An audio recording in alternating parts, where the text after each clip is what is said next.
Welcome back to Bayside Reviews, everyone. Today, we're going to talk about should you buy the Cada 1/8 scale Alpine F1 car as your first Technics type build?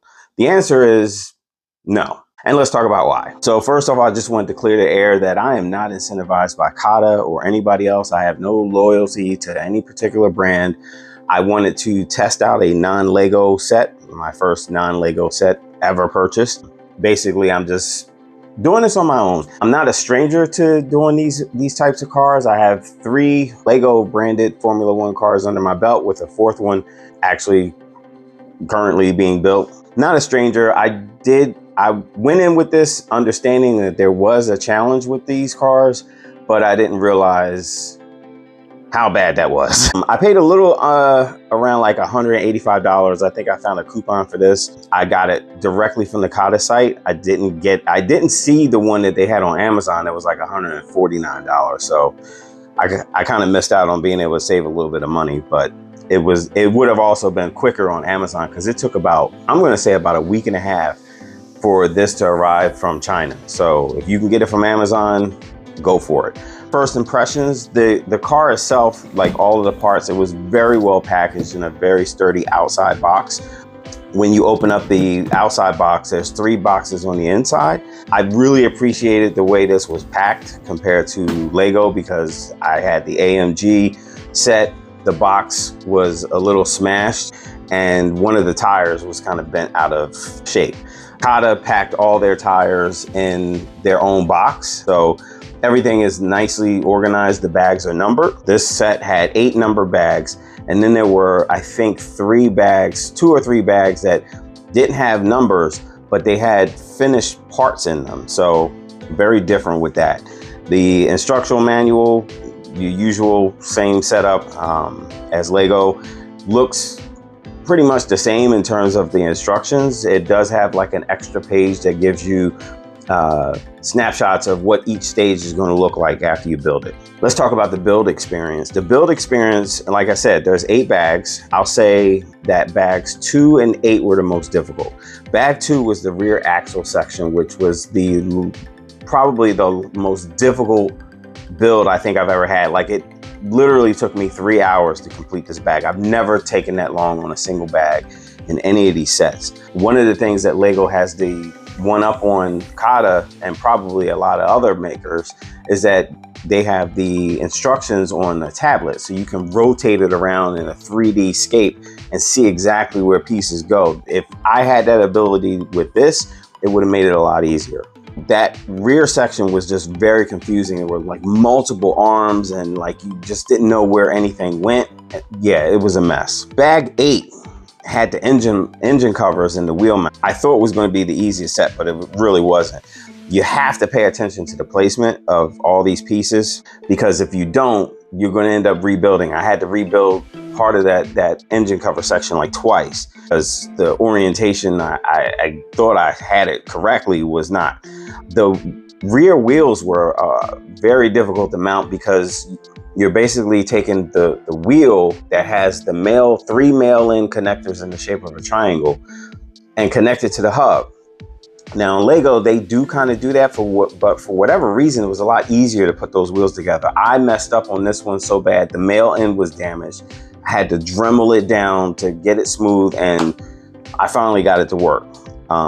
The other thing about the engine cover I wanted to mention is that the cover just kind of sits there. Like, it's not, the Lego vehicles actually, when you put it in, you feel a little bit like a pin. Like, I think there's all actually pins, and it sits kind of a little bit more snug. Like, it's not perfect, but it's not going to fall out as soon as you turn it vertical to mount it on the wall like I do with mine. So I ended up actually gluing it down, which sounds crazy because I had no way to keep it in place once I turned it vertical. So I didn't really like the idea that I had to do that, but yeah. As far as the actual car itself, the final product, I like the way it came out. The car looks amazing.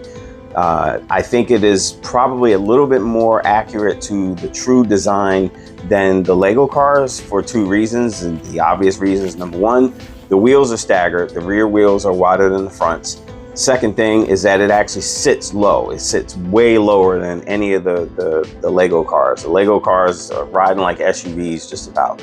Doesn't necessarily bother me. It didn't stop me, obviously, from buying them, but if we're going for accuracy, let's get the tire sizes staggered the way they are, and let's get the ride height corrected. One thing that I noticed with the build with this Cada is, like, after each bag, there were a lot of parts left over, which really made you concerned that you missed something. I already felt like the car was over-engineered. Some pieces, like there was a whole vent section that went on the sides, like it was like 15 or 16 pieces for each vent. And they say it's removable, but it's like, why would you need to remove it? Like, it's just a vent. And so it's basically this part that you spend, you know, 5 minutes making, that's never going to be seen unless you take it off. But again, why do we care? As far as the sturdiness, this just does not feel as solid. I feel very nervous when I pick this car up, like especially the front nose section, trying to pick it up from the middle. I mean, it's not going to fall apart, but you don't feel that solid feel like you do with the Lego versions. I can't really explain it, but I think other people have mentioned the same thing in other videos. The other thing I wanted to mention is that I had one missing piece. I had one missing piece, and I had one piece that was actually incomplete. It was like this smaller L-shaped piece. It literally looked like they ran out of plastic for it. Like it wasn't a completely molded piece.